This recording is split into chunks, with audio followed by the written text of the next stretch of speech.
मेरे अंदाज में स्टार्ट करेंगे वीडियो को। और क्या है मेरा अंदाज, एक शायरी से स्टार्ट करते हैं। तो शायरी ये है कि जरा सी बात पे भिगो लेते हो आंखें, जरा सी बात पे भिगो लेते हो आंखें, सुनो ऐसा नहीं करते जमाना बेच खाएगा।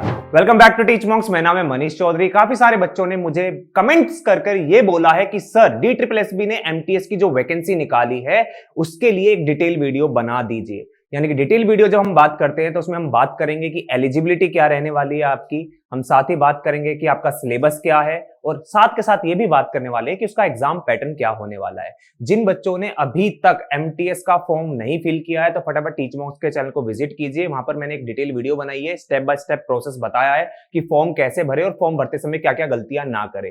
उसका लिंक मैं आपको डिस्क्रिप्शन में प्रोवाइड करा दूंगा, तो सबसे पहले जाके वो वीडियो देख लीजिएगा।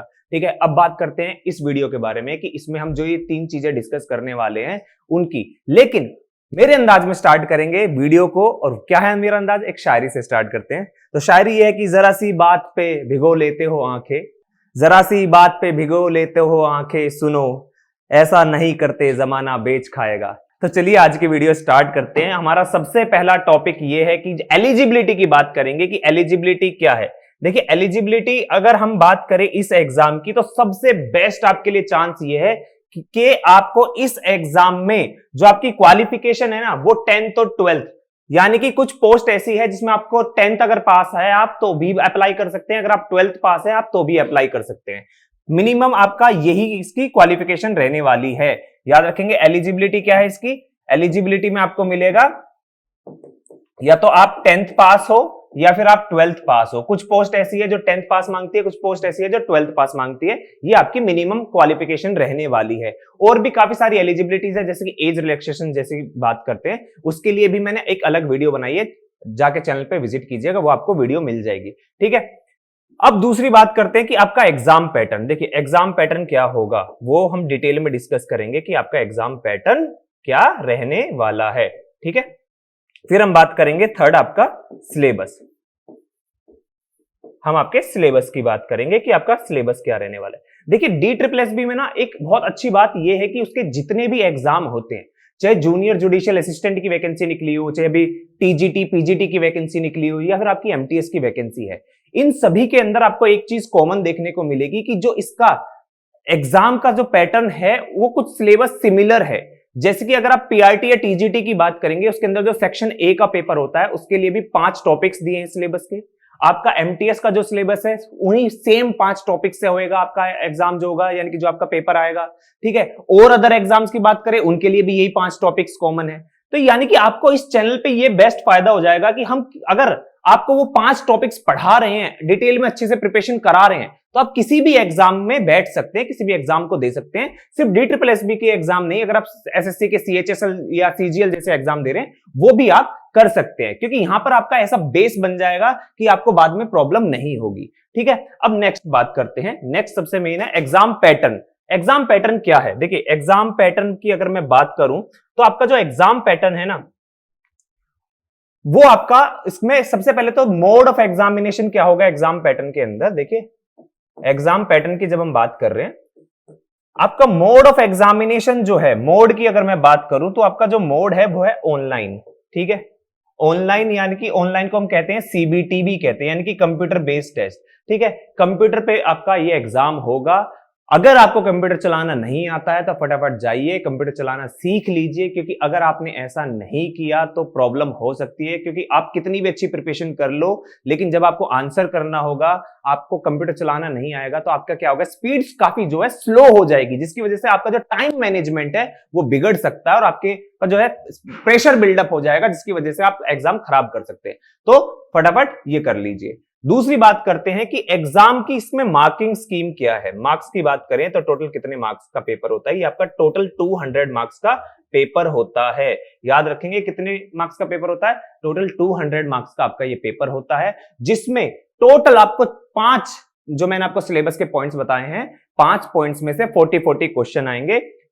अगर मैं बात करूं 5 टॉपिक से 40-40 क्वेश्चन ईच आएंगे तो टोटल कितना हो गया?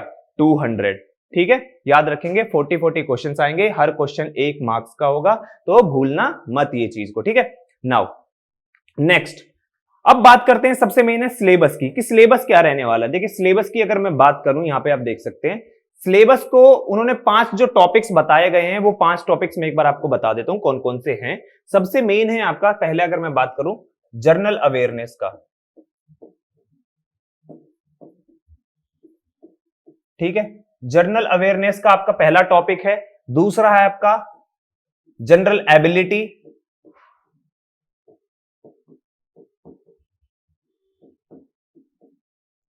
ठीक है, जनरल एबिलिटी। थर्ड है आपका न्यूमेरिकल एबिलिटी,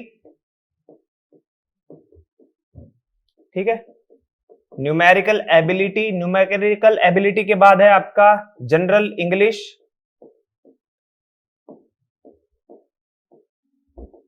और जनरल इंग्लिश के बाद जो आपका आता है वो आपका आता है जनरल हिंदी,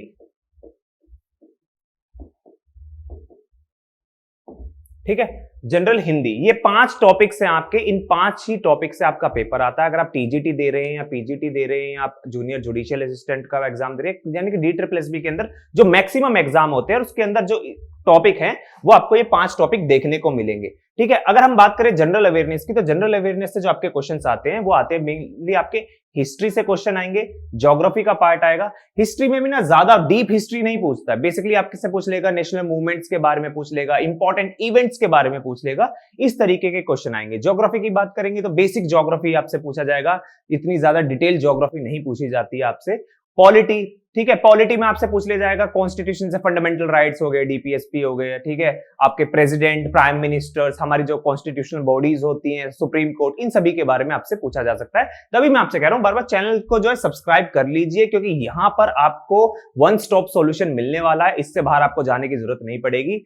यहां पर हम हम क्या क्या करने वाले हैं, देखिए पीवाईक्यू करेंगे, एक तो प्रीवियस ईयर क्वेश्चंस हम यहाँ पे सोल्व करेंगे।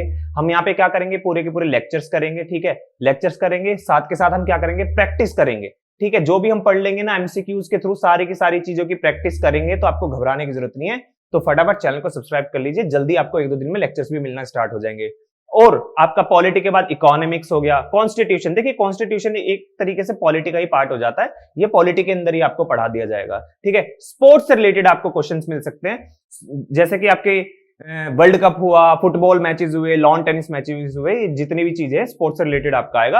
आर्ट एंड कल्चर में आपको आ जाएगा कि अवार्ड्स वगैरह किसको मिले, किसके नहीं मिले, ठीक है, ये सारी की सारी चीजें। फिर नेशनल एंड इंटरनेशनल ऑर्गेनाइजेशन और इंस्टीट्यूशन जो होते हैं, जैसे कि हमारा यूनाइटेड नेशन है, यूनाइटेड नेशन सिक्योरिटी काउंसिल है, इंटरनेशनल कोर्ट ऑफ जस्टिस है, ठीक है, IMF, वर्ल्ड बैंक, इन सभी से रिलेटेड आपके क्वेश्चंस आएंगे। फिर साइंटिफिक रिसर्च से रिलेटेड जो भी लेटेस्ट ट्रेंडिंग हमारी साइंस की जो चीजें चल रही होगी उससे रिलेटेड, जैसे कि कोविड की वैक्सीन आई थी उससे आ गया था क्वेश्चन, ठीक है।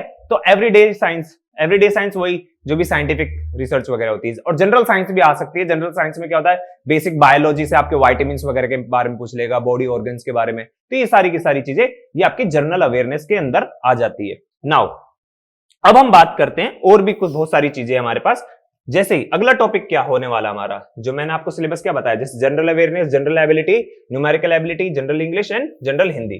तो अब हम अगले सिलेबस को डिटेल में डिस्कस करेंगे कि अगला सिलेबस आपका क्या होने वाला है, ठीक है। देखिए अगला सिलेबस आपका जनरल एबिलिटी का।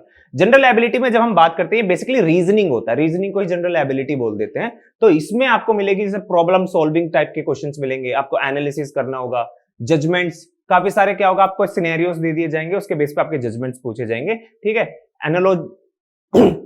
एनालॉजीज हो गया, सिमिलैरिटीज हो गया, डिफरेंसेस हो गया, तो ये सारे के सारे डिसीजन मेकिंग, जैसे ऑब्जर्वेशन, डिस्क्रिमिनेशन, स्पेस विजुअलाइजेशन, ये जो आपका सिलेबस है टोटल, ये आपका क्या है, जनरल एबिलिटी का। तो ये सारे के सारे आपको यहीं पर मिल जाएंगे हमारे इस चैनल पे। चैनल को सब्सक्राइब कर लीजिए। और मैं आपको एक चीज बता दूं, देखो आप किसी भी एग्जाम की प्रिपरेशन कर रहे हैं, अगर आपको कोई भी डाउट है किसी भी एग्जाम से रिलेटेड, तो मुझे कमेंट कर सकते हैं। क्लासेस चाहिए आपको, या फिर आप फॉर्म भरते समय कोई दिक्कत हो रही है, या आप चाहते हैं कि मैं आपके लिए पर्टिकुलर कोई वीडियो बनाऊं, कुछ भी आप मुझे सीधा कमेंट कर सकते हैं। और आपको पता होगा, और खासकर जो मेरे सब्सक्राइबर्स हैं उन्हें तो पता ही है कि मैं तुरंत के तुरंत रिप्लाई देता हूं, ऐसा नहीं होता है कि मैं रिप्लाई नहीं देता हूं, ठीक है। तो आप मुझे कमेंट करते रहिएगा। नेक्स्ट सिलेबस की अगर मैं बात करूं, नेक्स्ट सिलेबस हमारा न्यूमेरिकल एबिलिटी। न्यूमेरिकल एबिलिटी की अगर मैं बात करूं तो आपने 10th क्लास तक मैथ्स तो पढ़ी होगी, तो बेसिकली 10th तक का ही आता है, उससे ज्यादा नहीं आता। जैसे एलसीएम, एचसीएम आपने 10th तक पढ़ा है, रेशियो एंड प्रोपोर्शन आपने पढ़ा है, नंबर सिस्टम आपने पढ़ा है, ठीक है, प्राइम नंबर क्या होता है,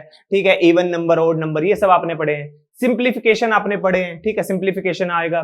फिर discount, simple interest, decimals, fractions, percentage, average, profit and loss. Profit and loss बहुत इंटरेस्टिंग टॉपिक है, इससे काफी सारे क्वेश्चंस आते हैं, तो ये भी हम करेंगे। फिर mensuration, time and work, time and work भी बहुत इंटरेस्टिंग टॉपिक है, ये भी हम सब करने वाले हैं। Time distance and compound interest हो गया आपका। फिर उसके बाद आपका हो गया table and graphs. Table and graphs में बेसिकली क्या होता है, आपको डेटा दे दिया जाएगा इंटरप्रिटेशन के लिए, वो डेटा आपको देखना होगा, देन उसके अकॉर्डिंग आपको आंसर करना होगा। हम सब सिखाएंगे, टेंशन मत लेना, ठीक है। नाउ अब हम नेक्स्ट सिलेबस की बात करने वाले, नेक्स्ट डिस्कशन करने वाले। नेक्स्ट जो हमारा सिलेबस है वो क्या है हमारा, वो बेसिकली हमारा है जनरल इंग्लिश का सिलेबस, ठीक है। जनरल इंग्लिश का सिलेबस जो हमारा, इंग्लिश से आपको जब भी क्वेश्चंस पूछे जाते हैं, आपके क्वेश्चंस आते हैं सिनोनिम से आएंगे, एंटोनिम से आएंगे, आपकी ग्रामर आएगी। ग्रामर में बेसिकली जो भी आपकी कंप्लीट होती है वो सारी चीजें। फिर टेंसेस हो गया, आपके जितने भी टेंस है उन टेंस से क्वेश्चन आएंगे। फिर subject, verbs and agreement, comprehension, vocabulary, sentence rearrangement. Sentence rearrangement जो होता है बेसिकली क्या होता है, एक सेंटेंस दे दिया जाएगा, 4 पार्ट में दे दिया जाएगा, आपको रीअरेंज करना होगा कि कौन सी लाइन कहां पे आनी चाहिए अकॉर्डिंग टू द ग्रामर और टेंसेस जो होते हैं उनके अकॉर्डिंग, ठीक है। फिर इडियम्स एंड फ्रेजेस होगा, verb, articles, fill in the blanks, adverb, unseen passage. Unseen passage देखिए स्कूल में भी काफी इंटरेस्टिंग रहता था, एक पैसेज आया, 5 क्वेश्चन आए, तुरंत कर दिया। सेम वैसा यहीं पे है अनसीन पैसेज, ठीक है, ये भी हम सब कराएंगे। एरर एंड करेक्शन जैसा आपका टोटल सिलेबस रहने वाला है जनरल इंग्लिश का, ठीक है। नाउ अब हम अगले सिलेबस की अगर बात करें, अगला सिलेबस आपका क्या रहने वाला है, तो उसको भी हम एक बार डिस्कस कर लेते हैं। लास्ट पॉइंट है आपका, उससे बाहर आपका पेपर नहीं आएगा, ठीक है। जो मैंने आपको सिलेबस बताया ना, इससे बाहर आपका पेपर नहीं आएगा, देखने को नहीं मिलेगा। तो अब बात करते हैं जनरल हिंदी की। जनरल हिंदी का जो सिलेबस है, जनरल हिंदी में आपका आएगा पर्यायवाची आएगा, समास, ठीक है, अनेकार्थी वाक्य, लिंग, वचन, अलंकार, संधि विच्छेद, अनेकार्थी वाक्य, गद्यांश, ठीक है, तत्सम वचन, मुहावरे, विलोम, ये सारी की सारी आपने 10th तक की हिंदी में भी पढ़ी है। तो बेसिकली आपकी जो मैथ्स और हिंदी है ना, वो आपकी 10th तक ही आती है, और जो आपके टेंसेस है, सिनोनिम्स है, एंटोनिम्स है, ये भी आपकी जो है 10th तक की इंग्लिश में भी आपने पढ़ी होगी। तो वो सारी की सारी चीजें हम कराने वाले हैं इस चैनल पर। तो आपको क्या करना है, सिर्फ आपको एक ही चीज करनी है, चैनल को सब्सक्राइब करना है, और जैसे ही लेक्चर स्टार्ट होंगे तो आपको पार्टिसिपेट करना है। जितनी मेहनत हम आपके लिए करेंगे उतनी मेहनत आपको करनी है, क्योंकि जितने ज्यादा हम क्वेश्चन सोल्व करेंगे उतना ही हमारा अच्छा क्या होगा, रिजल्ट आएगा, ठीक है। अगर वीडियो अच्छी लगी है तो आप वीडियो पे कमेंट कीजिएगा, जरूर बताइएगा कि आपको और क्या इंफॉर्मेशन चाहिए, और वीडियो लाइक करना मत भूलिएगा, सभी दोस्तों के साथ शेयर कीजिएगा, और जैसे मैंने आपको बोला टीच मॉन्क्स को सब्सक्राइब भी जरूर कर लीजिएगा। Thank you.